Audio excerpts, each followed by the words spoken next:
ওম গম গণপতে নমঃ। ওম হ্রিম হ্রিম শ্রীম শ্রীম লক্ষ্মী বাসুদেবায় নমঃ। আপনাদের সবাইকে আপনাদের পরিবার ভাগ্যালাপী সাদর অভ্যর্থনা। আজকে আমরা জানবো যে মহাশিবরাত্রি 2025 ঠিক কোন সময়ে, একটি নির্দিষ্ট সময়, সেই সময়ে পূজা করলে আপনার সমস্ত মনোবাসনা পূর্ণ হবে। আপনি যা চাইবেন, অর্থাৎ ধর্ম, অর্থ, কাম, মোক্ষ যা চাইবেন সমস্ত কিছু পাবেন। সেই বিশেষ সময়টি কি এবং কখন আপনি কি করবেন, কোন দিন পড়ছে, সেই সম্পর্কে আমরা জানবো। তার আগে আপনাদেরকে অনুরোধ করব, চ্যানেলটিকে সাবস্ক্রাইব করে পাশে থাকা বেল আইকনটি ক্লিক করবেন। আমাদের ভিডিও ভালো লাগলে লাইক করবেন, শেয়ার করবেন, ভিডিওটি প্রচুর শেয়ার করবেন, কেননা প্রত্যেক জনমানুষে ছড়িয়ে যায় যেন এই ভিডিও। আর অবশ্যই শেষ পর্যন্ত দেখবেন। দেখুন, মহাশিবরাত্রি নিয়ে কথা বলছি। মহাশিবরাত্রি নামই দেখুন মহাশিবরাত্রি এই জন্যই বলছি, এটি একটি পুণ্যক্ষণ, পুণ্যতিথি। এই দিন মহাদেব এবং মা পার্বতীজির শুভ পরিণত হয়েছিল, শুভ পরিণয় সম্পন্ন হয়েছিল। এই দিন যদি আপনি সঠিকভাবে, সঠিক নিয়মে পূজা করেন, তাহলে কিন্তু আপনি যা চাইবেন তাই পাবেন। অর্থাৎ আপনার জীবনে যা কিছু সমস্যা এবং আপনার যা কিছু মনোবাসনা, সম্পূর্ণ সমস্যা মিটবে এবং সম্পূর্ণ আপনার আধ্যাত্মিকতার জয় হবে। আপনি যদি ধর্মের পথে এগোতে চান, আধ্যাত্মিকতার পথে এগোতে চান, সেটি লাভ করতে পারবেন। আপনি যদি প্রচুর অর্থের মালিক হতে চান, অর্থ সমস্যা মেটাতে চান, সেই সমস্যা আপনি মেটাতে পারবেন।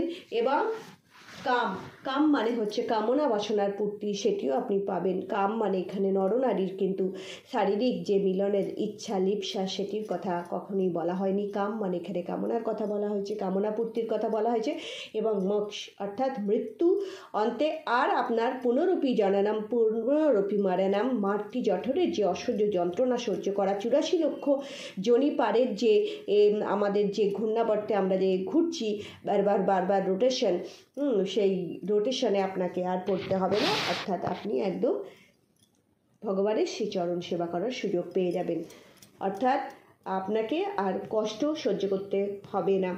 এই দিন খুবই পুণ্যের দিন, বারবার বলছি। এই দিন প্রত্যেক সনাতনীকে বলবো, আপনি শৈব হন, শাক্ত হন, বৈষ্ণব হন, আপনি যাই হন না কেন, আপনি অবশ্যই এই দিন ব্রত করার চেষ্টা করবেন। কিভাবে ব্রত করবেন সেই সম্পর্কে আমরা বলে দিচ্ছি।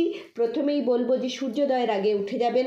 সূর্যোদয়ের আগে উঠে স্নান আদি ক্রিয়া সম্পন্ন করে আপনারা সংকল্প নেবেন যে এই সারাটা দিন যেন আপনি, এটি পড়ছে আপনার, আর এই বছরই 26শে ফেব্রুয়ারি আপনি এই দিনটি পালন করবেন, কেননা এটি রাত্রি যাপনের জন্য। দেখুন, তিথি অনুযায়ী যা বলছে, কখন কি লাগছে সে সম্পর্কে বলে দিচ্ছি। আপনি যে তিথিটি আরম্ভ হচ্ছে সেটি 26শে জানুয়ারি হচ্ছে। কখন হচ্ছে সেটা আমরা আপনাদেরকে জানাচ্ছি, কিন্তু রাত্রি যাপন করতে হবে আপনাদের, এটা মাথায় রাখবেন। ব্রত চলাকালীন উপোস অবশ্যই সবাইকে বলবো উপোস রাখতে, এবং আপনারা নির্দিষ্ট কতগুলো টাইম বলছি সেই টাইমগুলো মেনটেন করার চেষ্টা করবেন। আর উপোস কিন্তু আপনাকে করতে হবে। একটি কথা বলে রাখি, 26 তারিখ সূর্যোদয় থেকে 27 তারিখ সূর্যোদয় পর্যন্তই কিন্তু আপনাকে উপবাসটা রাখতে হবে। অর্থাৎ কতক্ষণ পর্যন্ত রাখবেন সেই সম্পর্কেও আমরা জানাবো, তাই বলছি যে উইদাউট স্কিপিং আপনি টিল এন্ড পর্যন্ত দেখুন। প্রথমেই আমরা আপনাদেরকে বলছি যে একটি নিশীথকালের পূজা হবে।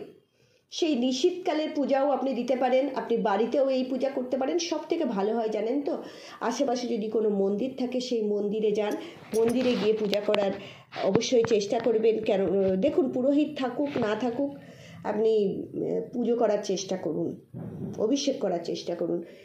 আপনি রুদ্রাভিষেকও করতে পারেন। আর আপনি যে আমরা রুদ্রাক্ষ পড়ি, সেই রুদ্রাক্ষ দ্বারাও অভিষেক করতে পারেন। আর নিশীথকালে যে পূজাটা হবে সেটি হচ্ছে, আপনাকে শুরু করতে হবে ঠিক 26 তারিখ রাত 12টা নয়, থেকে 12:59 পর্যন্ত, অর্থাৎ 27 তারিখ পড়ে যাচ্ছে রাত 12টার পর।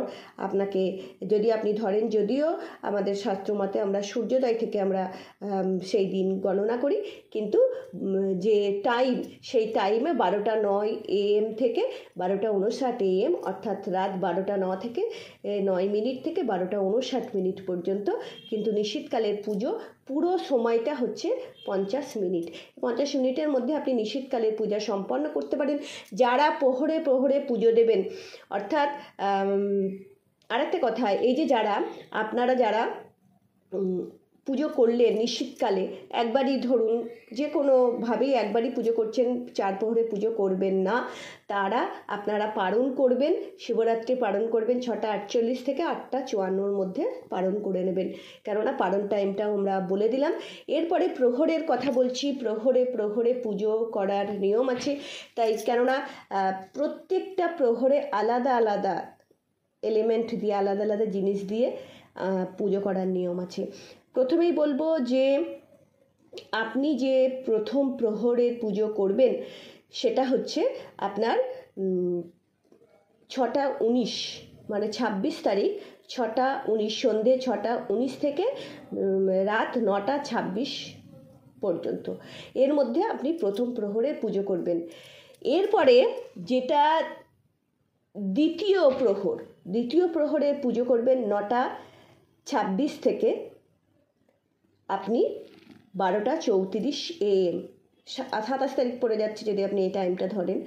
আর 9:26 PM মানে হচ্ছে আপনার ফেব্রুয়ারি 26 রাত 9:26 থেকে 12:34 পর্যন্ত দ্বিতীয় প্রহরের পুজো। তৃতীয় প্রহরের যে পুজো, সেটি হচ্ছে আপনার কটা থেকে আরম্ভ হচ্ছে, সেটি হচ্ছে 12:34, রাত 12:34 থেকে আরম্ভ হয়ে রাত 3:41 মধ্যে আপনাকে করতে হবে। 3:41 মানে 27 তারিখ পড়েই যাচ্ছে, 12:34 মানেও 27 তারিখ পড়ে যাচ্ছে। ফোর্থ প্রহর মানে চতুর্থ প্রহরের যেটি পুজো, সেটি 3:41, ভোর 3:41 থেকে 6:48 মধ্যে পড়ছে।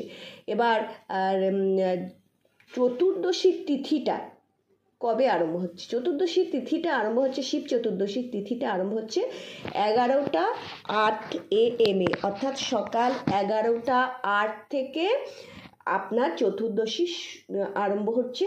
কিন্তু আমরা যারা 4 প্রহরের পুজো দিচ্ছি, তারা এই রাত্রি জাগরণের জন্য কিন্তু আপনাকে এটাই করতে হবে। চতুর্দশী তিথিটা কখন শেষ হচ্ছে? 27 তারিখ 8:54 শেষ হচ্ছে।